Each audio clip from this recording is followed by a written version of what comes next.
Good morning, everyone. Super glad you're here today. Well, it's that time of the year. We're starting to get some nicer weather across the country. Hopefully, you're having some wherever you happen to be. I'm actually running from a hotel here this morning in Eugene, Oregon, which is probably the west. It's on the west side of the state. It's about central location, home of the Oregon Ducks. And we actually saw, for those of you that are more mature, I'll say, saw John Mellencamp perform last night. So that's what we were doing. So I don't have the greatest connection here in the hotel room, so we're going to jump right to this morning, and let's just kind of get started here. All right, so first thing, of course, we always got to take into consideration risk when trading, and I can never say this enough. Just really use good old common horse sense. Only trade with risk capital. In other words, money you can afford to lose, not with the food money, the rent money, the kids' education money, that sort of thing. Just with funds you can afford to lose. All right, that's me. I've been at this for a while. You can probably see that there. And I'm not going to spend much time on that, so let's move forward. But by the way, we are in Southern Oregon. That's where we're stationed, and we're about 45 minutes or so from the Northern California border, right in beautiful Southern Oregon wine country. All right, so today we're going to, again, just if you've been with me for the last few of these shows, I like to review the news quickly for today as well as the rest of the week, and we'll do that on a couple of different sites. So let me load those up and we'll get rolling with those. And they happen to be Forex Factory, their calendar, and then MyFX Book, their calendar. When I say calendar, specifically referring to economic calendar. All right, so, and this is the economic calendar from Forex Factory.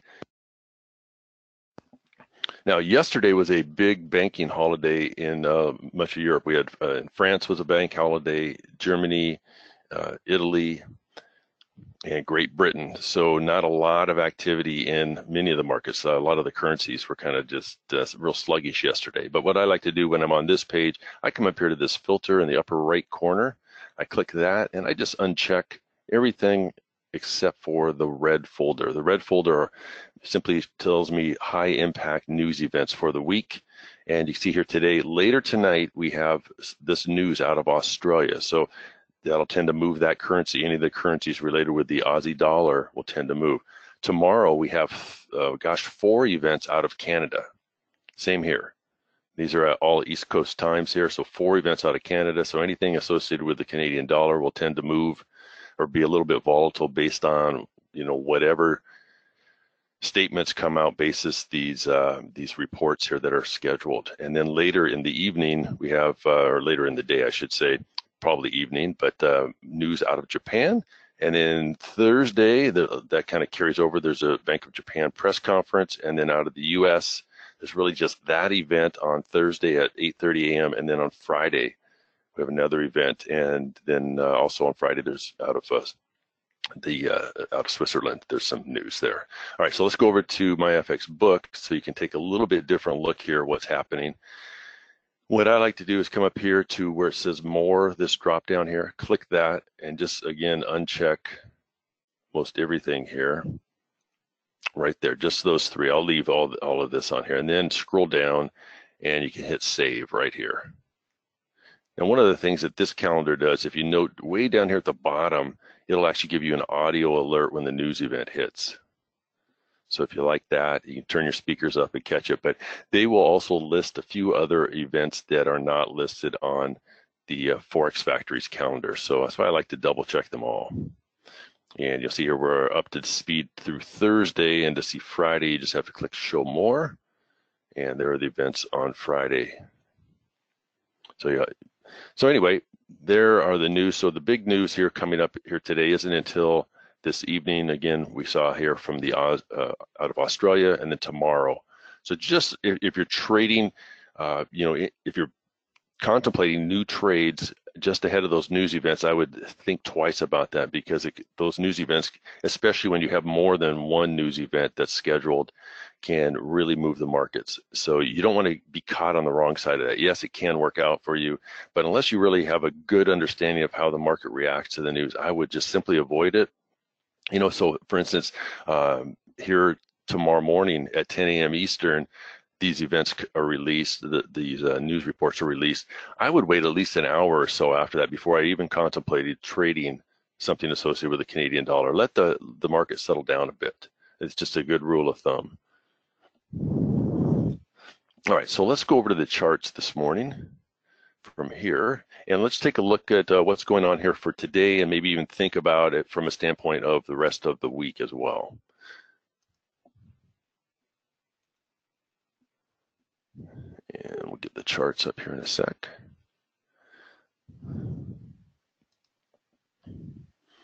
All right, so let's start out here with the S&P Mini. Everybody awake this morning? You up and rolling? Take a look here at the S&P to get rolling.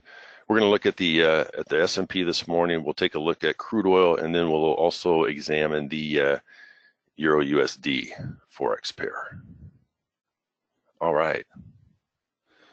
So let's start from the high point. So just if you haven't been with me before on these events, what I like to do is I trade based off of momentum, chart patterns, and support and resistance zones. And you'll see here there's a lot of lines and different colors, etc.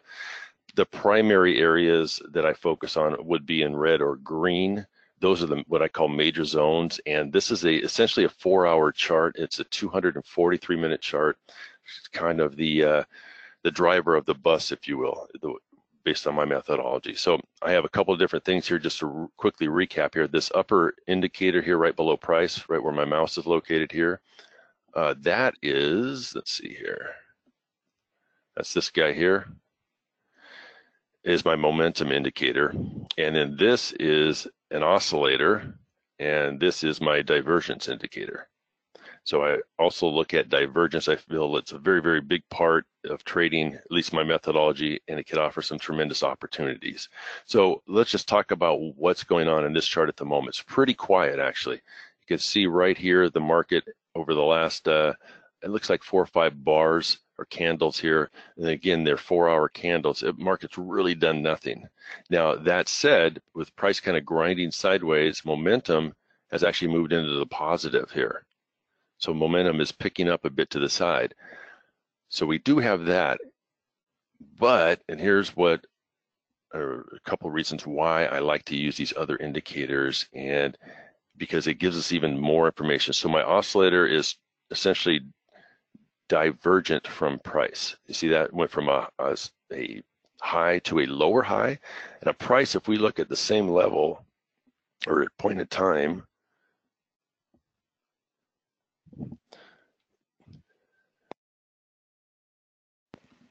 you can see the line is actually angled up.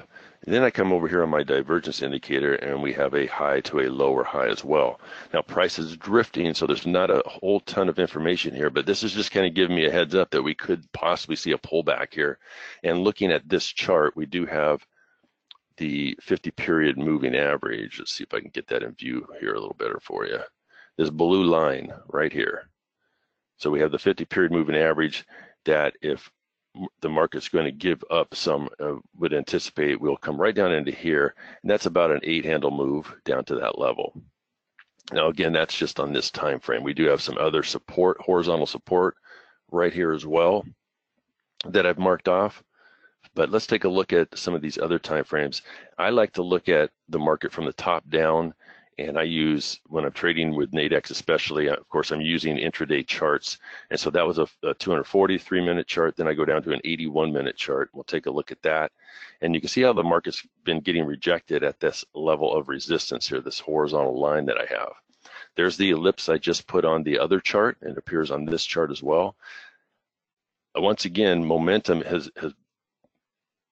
is angling up right here, but it's also been, if we look at a little bigger picture of this, it's been pretty flat, because as you can see right here, that price has been locked in this range. This is a little cleaner view of that range that we identified on the 4-hour chart.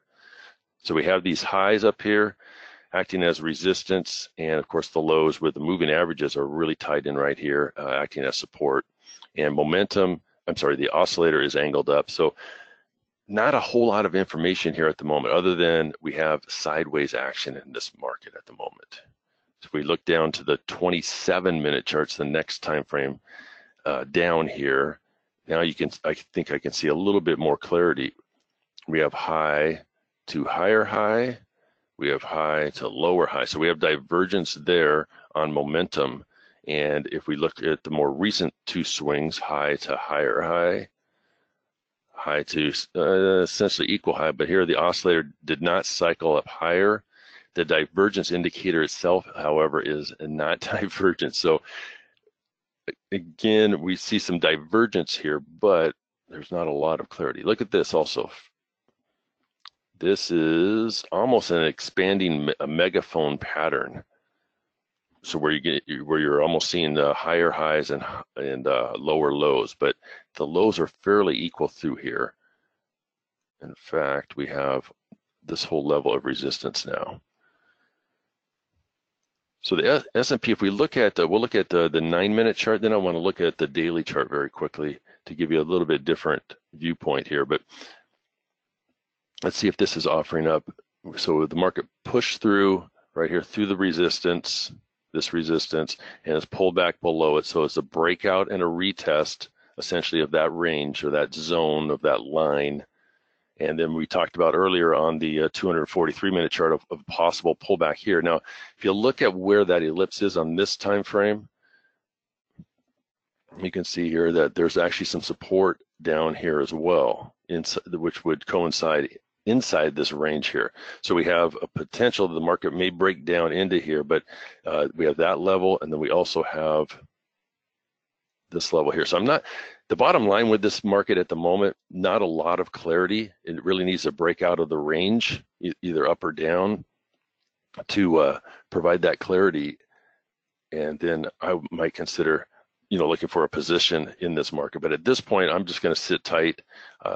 We have a potential cycle low being put in here, but we also are, seeing the market break down here as it's losing some momentum. Any questions on that for the moment? And then if not, we'll move on to crude oil.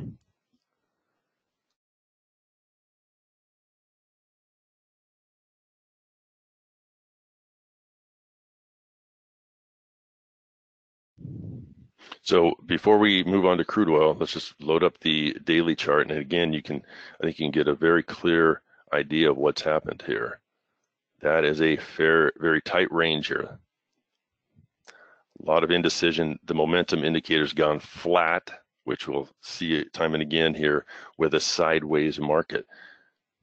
So when I see a sideways market, I like to just stand aside, let it break out of the range, and then look for opportunities then at that point, once the breakout has happened. So here, we kind of have this here on the daily chart.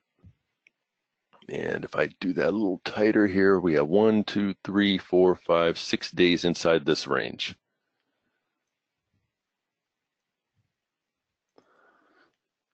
So we have a very strong resistance level up here in the red zone. If I scroll back, you can see where that comes into play. This is the June contract.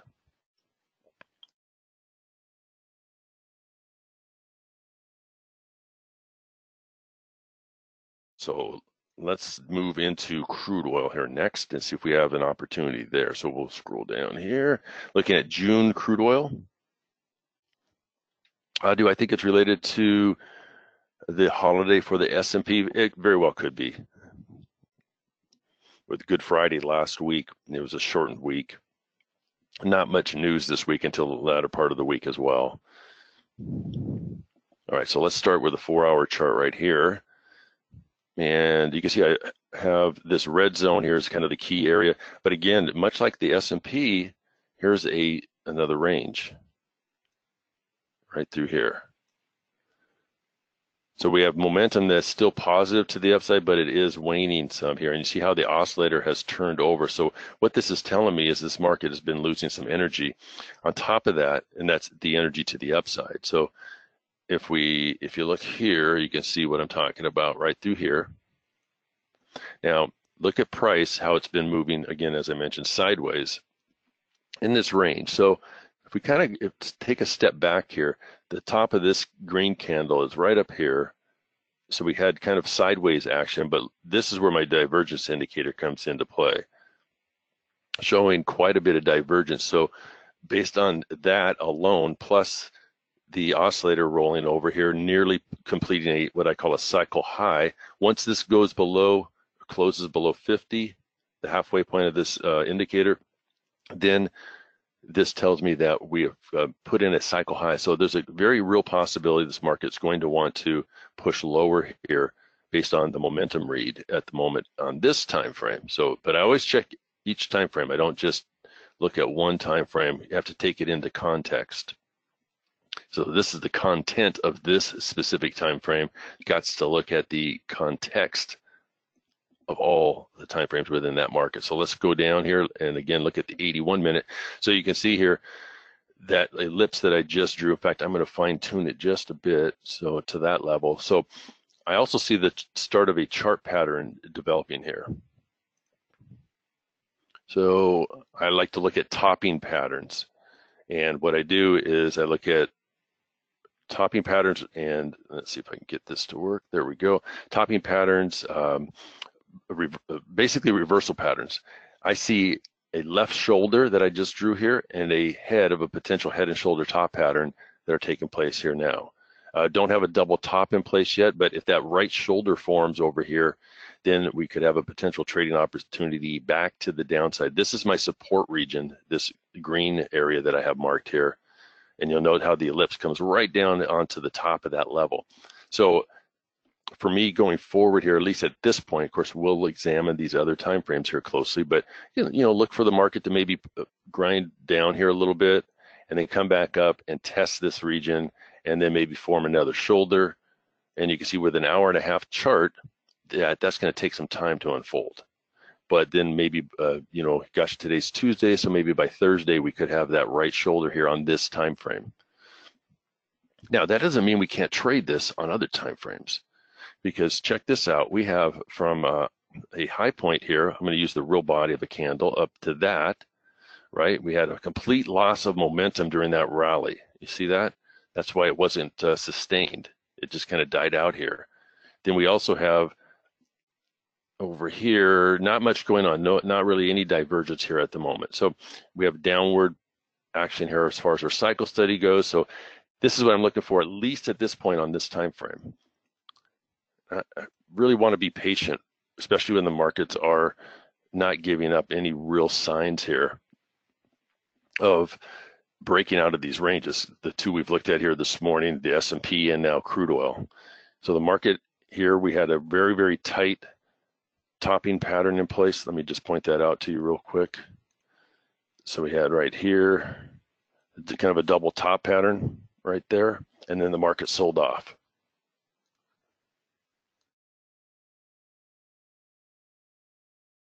All right, so in this time frame, as we moved down, we started at a 243-minute chart, went to an 81-minute, now at a 27-minute chart.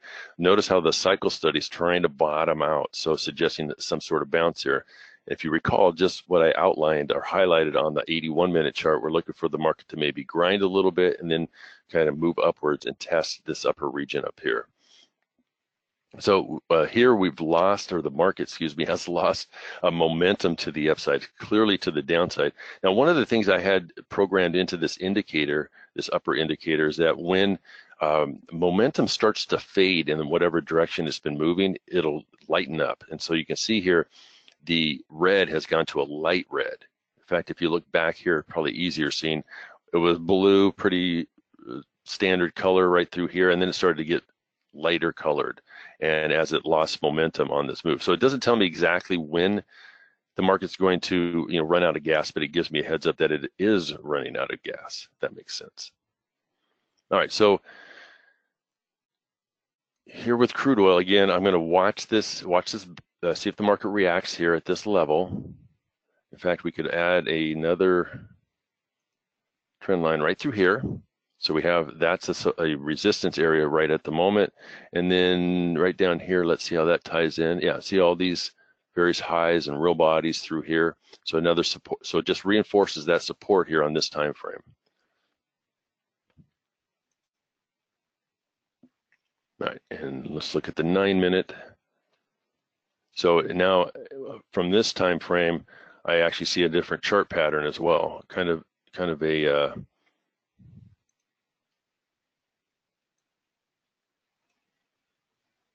flag pattern. We can just call this the flag pole. There's the bear flag. So look at the double top right here. You see it clear on this time frame. So we had the double top. Obviously, that's come and gone. This was a few hours ago that topped out and then sold off. And the market actually lost about 60 cents here, this being crude oil. So with crude oil, that's a pretty decent move over the course of, here on a 9-minute chart.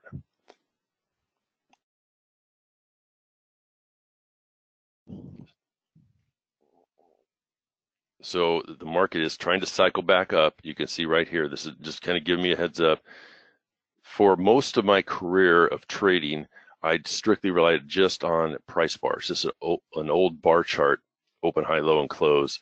And then as I started here a number of years back, probably 10 years back, started playing with some different indicators and moving averages, and found that a lot of the moving averages, I use those as support and resistance levels, and find that many times those are tapped based on, kind of a self-fulfilling prophecy, because other traders will watch those levels as well.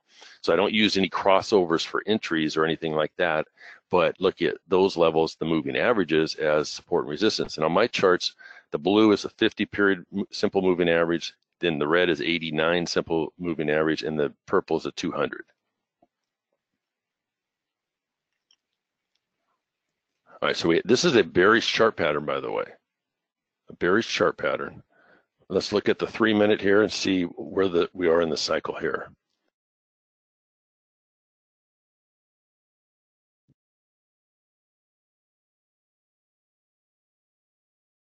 All right, so there's a little cleaner look at this.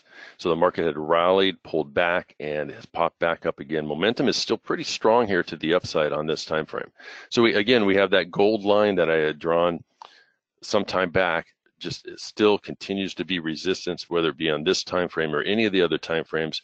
When we started looking at that 81-minute chart, I kind of sketched out there what I was looking for to perhaps happen here as the market grinds sideways, then tries to test that level of resistance. So for me going forward here for the rest of the week, I'm going to watch to see if the market can move back up to that level and form some sort of reversal pattern, because momentum is fading in these much higher time frames here. All right, so let's look at one more market this morning. Again, I think, kind of quiet. We're going to look at the Euro USD.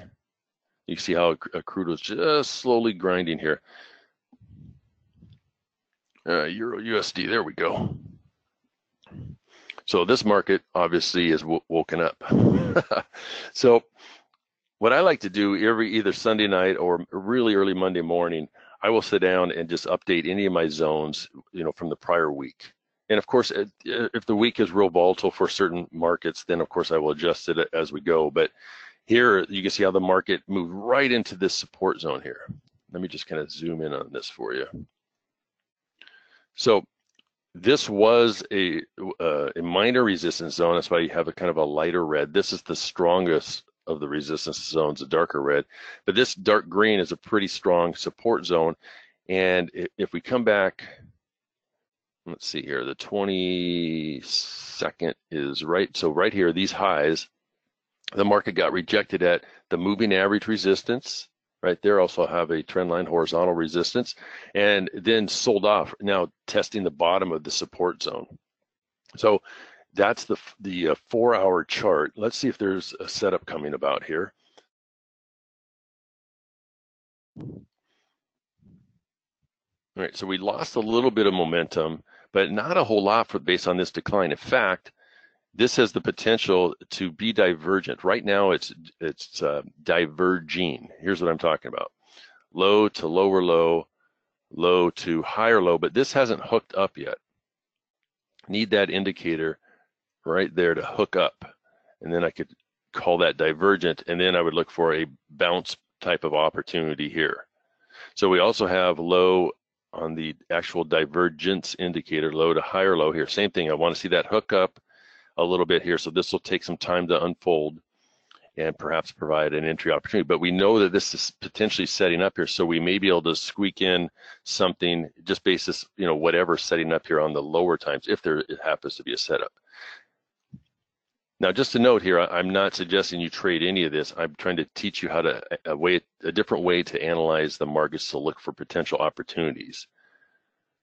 And you'll note here through looking at the S&P and crude oil, I was really looking for reasons to stay out of the market, which is quite the opposite of what most traders do. Most traders are always looking for ways to get in, but by looking at it, by changing your mindset a little bit, what can happen is you will tend not to take trades that don't have a high probability of success. So big selling here, right off of this candle here. This is the 81-minute, so you can see how it's come down right here, and it's still very bearish. Look at how all the momentum is to the downside. In fact, all three indicators are clearly showing energy to the downside here. So the question is this support area going to hold? Well, let's actually go back one chart again, go back to that 4-hour, and you can see there's actually a consolidation level right here. So what I'm going to do is I'm going to kind of use right there. So that would be the next support level down here on this chart. So 1.1195-ish. So only about 10 pips away, and the market looks like it's quickly moving to that area. And then we have way back here.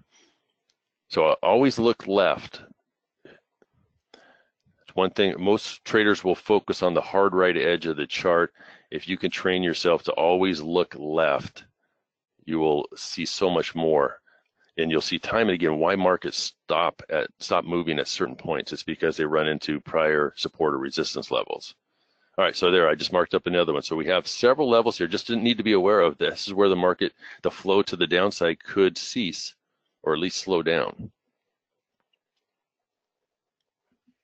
All right, so let's come down here to the 27-minute. You can see how, you can see where we're breaking through here. Let's move the chart up a bit here. So there's that next region that I have way down here.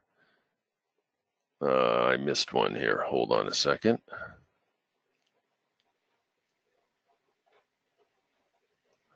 Let's make sure we get all those on the screen here. Yeah, here we go. We're going to sync that, and we'll sync this. All right, looks like I got those. Okay, so let's come back here. So this is a pretty strong trend to the downside, and the other aspect of the methodology is with the trend trades. And look for pullbacks in the trend. So you can see very strong energy. I'm not going to spend a lot of time. I think that's pretty evident here by just looking at the candlesticks. There's a lot of selling that's been going on here.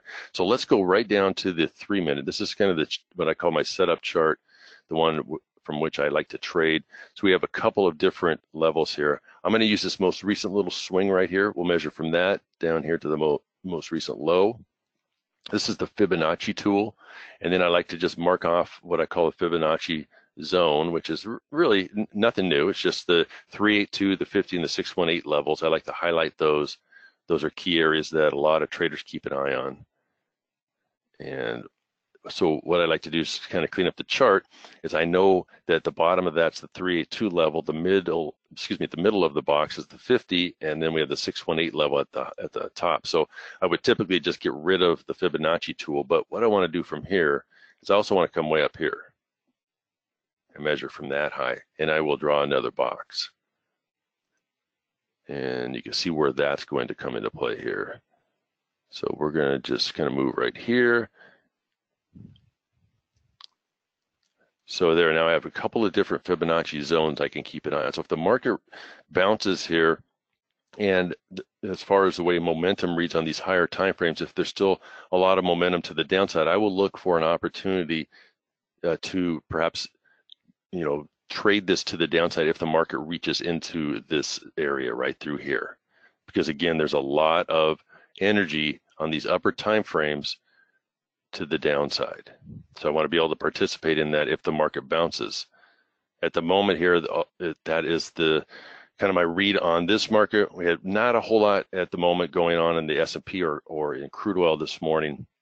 As you saw, highlighted those ranges, good reasons to stay out of those markets. This one's actually moving. This is the Euro USD forex pair. If we can get a bounce here, perhaps we can get an opportunity here down the road. So I'd keep an eye on this. And there you go. I think that'll do it for this week. Any questions before we wrap it up this morning?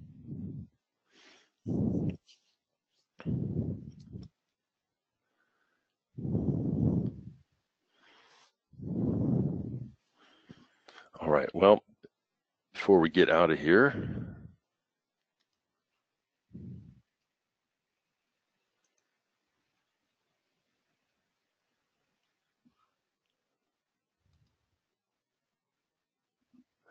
all right, so if you need any help, please reach out to us. We actually have an office here in Southern Oregon, and there is our website, gbinary.com. You can go visit there, find out more about what I have to offer and what kind of things that we produce. There's even an interview, a sit-down interview that was recorded last summer with myself and Dan Cook, who's the Director of Business Development for Nadex. We had a nice little interview talking about trading. If you want to contact our office through email, there's our email address, support@gbmembers.com, or you can simply call our office. We are out again on the West Coast, so no one will be in there until 8:30 Pacific time, but there are office hours 8:30 a.m. to 5 p.m. Pacific time, and there's our phone number, 541-955-2700. You can actually talk to a real person. If you have any questions about what we have to offer, never any pressure. If you want to find out more about our company, how long we've been in business, that sort of thing, please give them a call and we're happy to give you a hand. Appreciate it. Yeah, so Nadex does archive these webinars, Carl. So you will be able to access it probably within a few hours, the archive version of it, but the prior ones are also archived on their site. Yeah, hopefully I was able to help you a little bit. And one of the things to keep in mind is that it's not always about being in the market. We want to try to find opportunities that are going to provide us the highest probability. And many times, like I said earlier, it's just about finding markets that we need to stay out of. And with those sideways markets, at this point, based on my methodology, I like to stay out of those markets. All right, folks, thanks again, everyone. Thanks for joining me here today. And we'll look to do this again next week. Maybe we'll have some more movement in the market, much like we saw in the Euro USD here today. I'm Jim Prince. God bless. We'll see you all again next time. Thanks, everyone.